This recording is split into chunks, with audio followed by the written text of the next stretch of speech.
Yeah, I'm going to be that boring. I'm going to put you all to sleep. I get it. Good afternoon. I'll give a quick recap on the weekend at Auburn. Any road win obviously is a great win, especially in the fashion that we came back from a 17 to nothing deficit. I think the things that stand out after, doing a deeper dive, defensively in the second half, the turnovers, taking the football away, and then, running the football. We looked at our last three SEC games. We're averaging 6 yards per rush in the second half. I think we've said from the very beginning the ability to run the football in the SEC was going to be a very important part of winning football games. We'd like to win them in a different fashion, but winning is winning, and I think those things stand out. Special teams was much improved. We're getting the kind of play and effort necessary. If there are penalties on those teams, we're getting great effort from that group, and I think those are probably the highlights in terms of things to take from. But look, I'm going to say this, and I'll talk to our team about it a little bit later. It's pretty clear this team plays with great heart, and they'll fight. But heart and fight will not win games against the opponents that we're going to have over the next month or so. We're going to have better execution. We're going to have to coach better. And those things we're going to have to be on display starting this weekend against an outstanding Tennessee football team. Josh Heupel's done a great job in a very short period of time of, putting his stamp on this team. It is a fast-paced team. They're the fastest team in college football. They snap the ball with an average of about 20 seconds on the clock. It's led by Hendon Hooker, who I got a chance to go against when he was at Virginia Tech. He is talented. He's big. He's physical. He can throw the football. He runs it, and he's got playmakers. They're electric at the slot with Hyatt. You've got a big body guy in Brew McCoy. Tillman obviously didn't play last week, but he's obviously an alpha out there for them. And whether he plays or not, they are talented at the wide receiver position. Big, physical up front. They want to run the football. And then defensively, you've got athletes all over the place. On the front, they played 12 players on their defense in the defensive line. So they're rolling guys in and out. So I think, a team that is deserving of their ranking. They've earned it. They're talented on both sides of the ball. Special teams, aggressive. I think they've got, something like 15 kickoffs, and half go to the right, half go to the left. A very talented kicking team. So a great challenge for our group, one that we're looking forward to. 11 a.m. start, so get there early. Look, I'd like to be the cheerleader here and say, hey, come out early and get going. But look, it's Tiger Stadium. It's LSU football. If you're not excited for that, I don't know what gets you going in October. There's time to do other things, but LSU playing Tennessee in Tiger Stadium. Tell me what else is better to do. This is an awesome opportunity. So please come out and support your LSU Tigers. That PSA announcement was pretty good, wasn't it? It's pretty good. Thank you very much. Hey, Brian. I don't think many people before the season would have believed through 5 games Keyshawn would have no touchdowns and fewer than 100 yards receiving. Why has he struggled to get going? Yeah, I think that's – look, part of this is building trust with a new quarterback. Obviously we're trying to get him the football.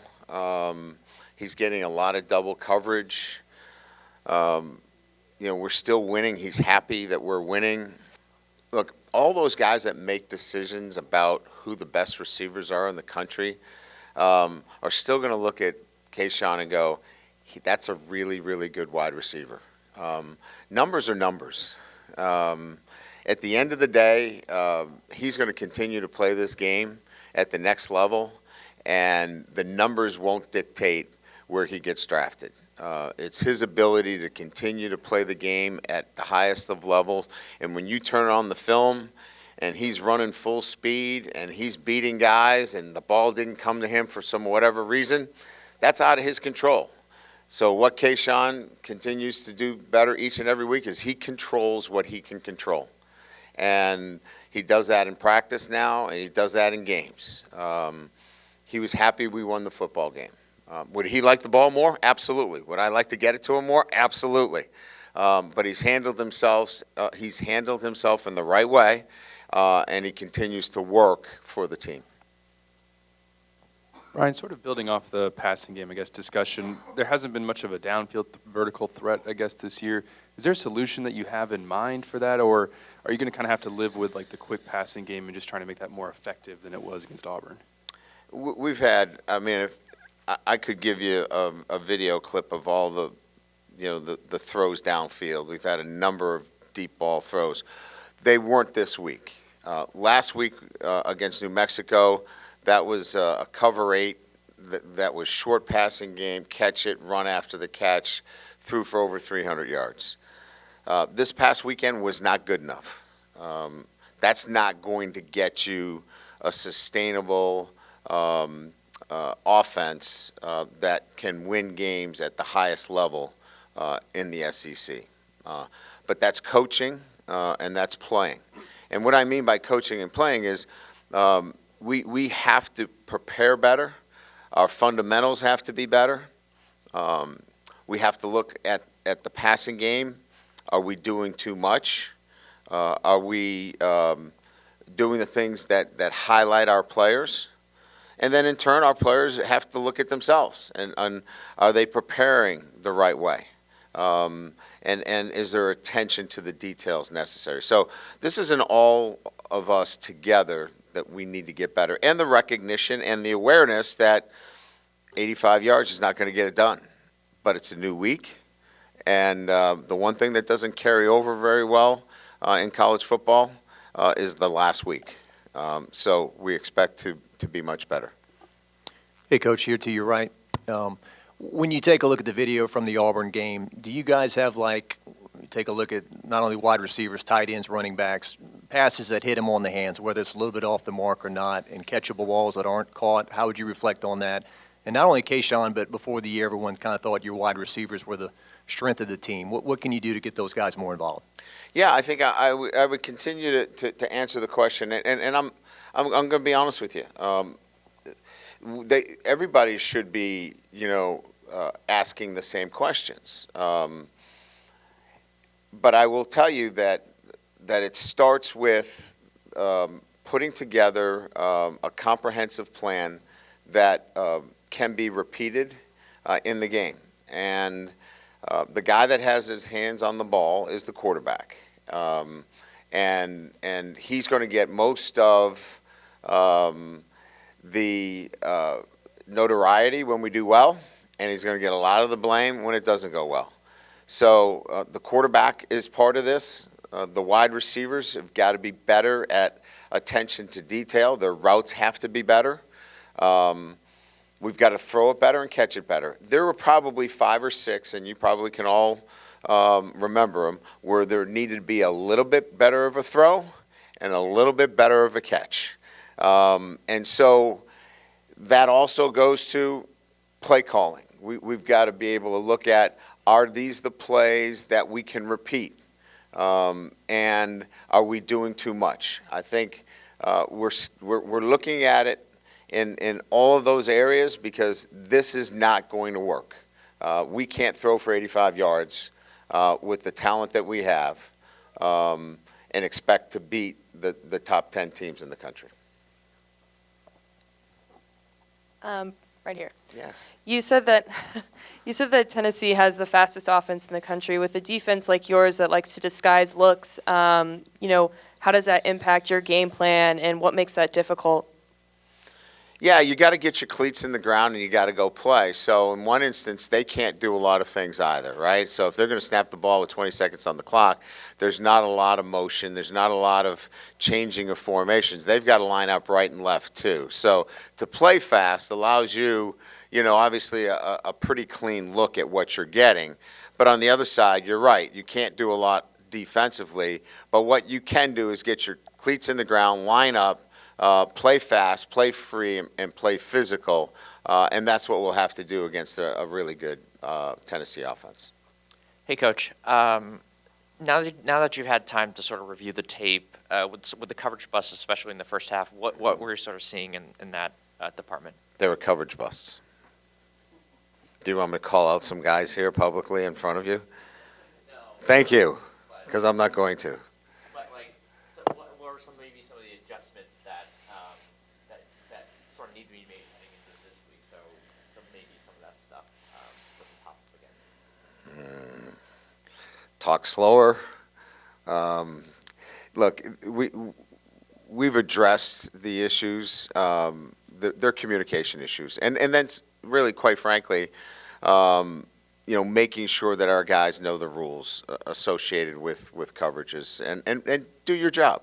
Don't try to do somebody else's job.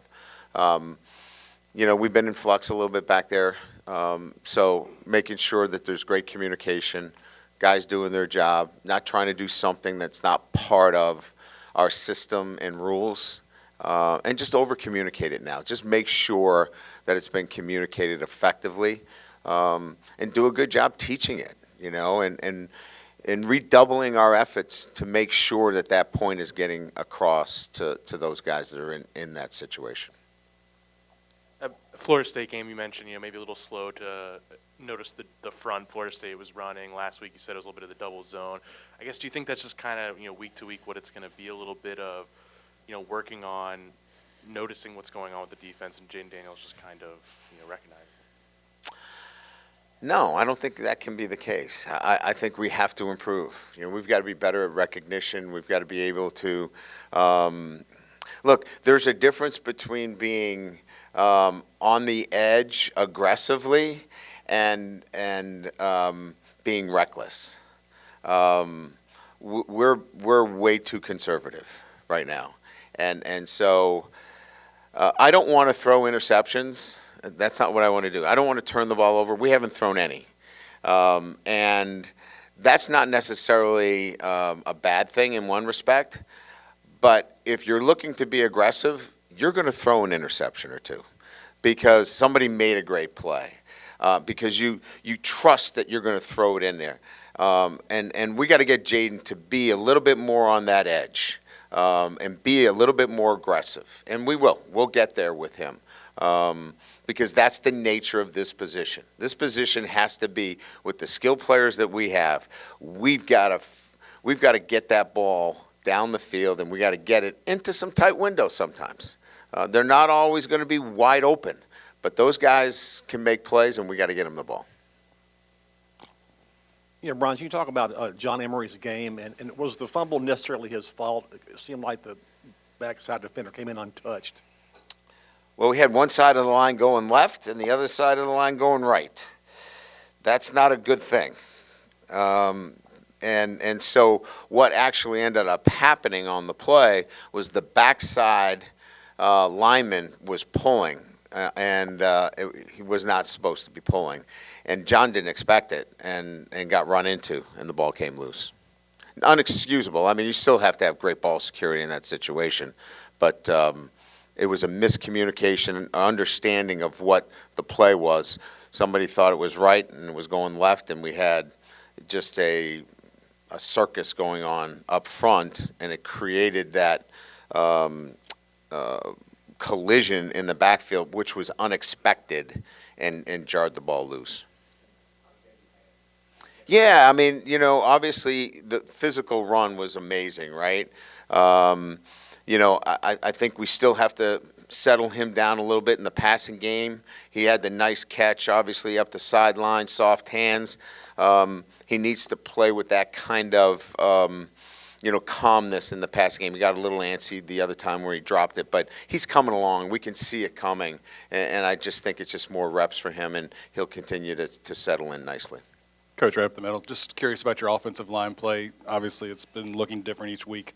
Where is it health-wise, and how did you think they did given the circumstances they were facing?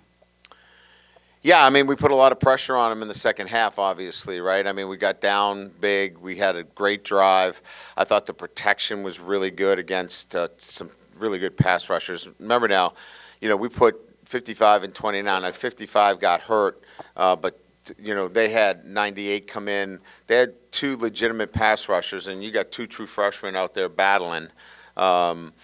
But I thought, by and large, the offensive line has been a bright spot for us. And then, like we've talked about many, many times, the ability to run the football when everybody in the stadium knows that, LSU is going to run the football, and, exerting our will to close out football games in the SEC says a lot about the growth of that offensive line. Yeah, he'll be back. He'll practice this week. Coach, down here in the front, how is Daniels physically? And two, after 5 games, are you where you thought you would kind of be as a team? Daniels is fine. He had a bursa sack, which is, I don't know the exact, medical deal with that. I wish I could be a little bit more precise and articulate, but it's much more, it's not structural at all, but it's painful. And so he was in pain. And so, he just felt like he was hurting the team being out there. But he felt good yesterday. The exam was clean. We did an MRI just to make sure, and that came back clean. So he's now in a pretty good position where he feels like he's 100%. I never really looked at it relative to the wins and losses piece. What I've looked at is, will we continue to get better each and every week as we go through the season, and can we develop an identity as a football team? And I think that early on we've been able to identify that this football team will fight. It's got grit, and those are traits that sometimes don't ever show themselves during the season. So, yeah, I think we're ahead of it because to go on the road and be down 17-0 and come back and win, that means that your program is establishing character within the ranks. And that, to me, puts you on the right path. Hey, Coach, with Armani out these next few weeks, how much of a workload can we expect from Josh Williams, Noah Kane, the whole running back room pretty much? And how would you like to see them, utilize in their own role? I think what you see is what you get. Josh has been kind of the guy for us. He's extremely reliable in all areas of the game. He can pass protect for us. Made a mistake out on a handoff sweep where he blocked below the waist. Had a little bit of a mistake there, but he's usually really clean in all those areas and making good choices. He runs hard. He catches the ball out of the backfield, so he's been really reliable. And then as we talked about, Emery's coming on. Like we feel like we can give him a little bit more and more each week. And then Kane comes in with fresh legs, and he's a big guy. So he kind of gives us a nice, change up when he does get in the back. And we need all three. There's no doubt. Hey, Coach, how is Seven Banks doing? Yeah, thanks for asking. So the diagnosis is a spinal cord bruise, which puts him similar to Major Burns' situation, where there was a bruise, nothing else, no structural issues. That's probably going to take, 5-6 weeks before we can get him back. Now, Major Burns starts, so talking about similar patterns here, Major Burns starts running today. He'll be outside running with us.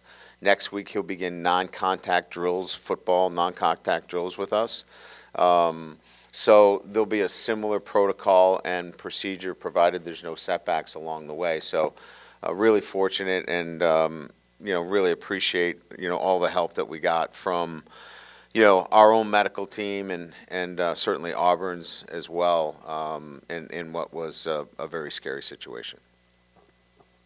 Down in front. Brian Martell with Associated Press. So Yes. first, just cracking the AP Top 25, curious about your impression of how perception is matching reality on your team. And if you would, in the three major conference opponent games, there's been a kind of a trend where you've been down multiple scores in all three games, nearly overcame it in the first, did overcome it in the next two. What are some of the good and bad you pull from that trend, and does it inform you in any particular way about where the team is now? We'll start with the top 25. Perception versus reality. I think that, when you look at the body of work and, who this football team is, there's probably 35 teams that could be in the top 25, right, from 25 to 35. So, that really is, a judgment call. And we feel like at this point, the development of our football team will continue to take place through this month. And I think the more germane question is, how do you get off to a better start against Power 5 teams so you're not have to rally in the second half? And what I will make clear when I get a chance to talk to the team is having heart and, fighting the way we do, that's not going to get it done against Tennessee. That's not going to get it done against Florida or Mississippi or Alabama. We're going to have to execute better. Our details are going to have to be better technically, tactically. We got to coach better. So hopefully what's come out of this is that we've learned that our preparation is going to have to be so much better. And then bring the heart. Then bring that fight. Because you're going to need that too. But you can't just rely on that and play sloppy football and expect to win these games. I know you've seen a lot of football and great football over the years. The play B.J. Ojulari made to come from the backside and run the quarterback down and force that fumble, how good a play is that? How gifted is he as a player? I told him that was a captain's play. And what I meant by that was that was an effort play, and that was a timely play that gave us the life that we needed at that particular time. Remember now, it's 17-0, and we needed something good to happen. And a leader like BJ made a play when a play needed to be made. And those things need to happen. Players need to make plays, and BJ made a big play in that moment.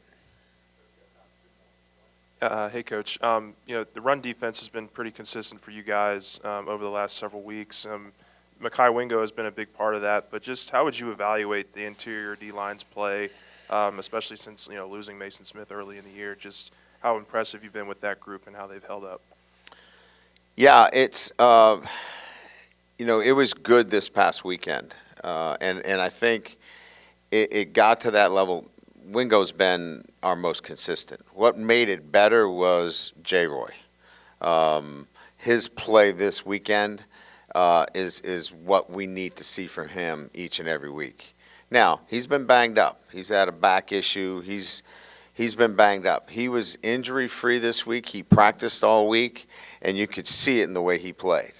If we can get that kind of play from J-Roy each and every week, we're going to be pretty good up front, even with the loss of a great player like Mason Smith. If I can go back to Garrett for a second, just clarification. Which hand did he break, and is he still your backup center if he can't snap, if it was his right hand? It was his left. So he's still your backup center? Yes, he is. Who else is repping there? Fitzgerald West. He was not available because he was in our concussion protocol. So we were up to you as the center. That's not good. That's what I mean. T-Bob could probably do it. Throw it back there. Did it?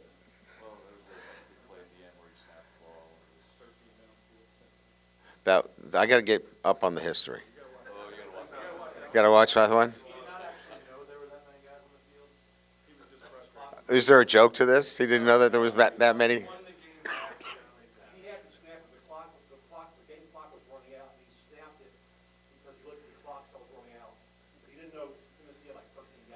Oh, they did too. So we got a penalty, re-snap, win the game. Of course, that's how he's historic in this sport. I get it. Let's try to do something better. Thank you.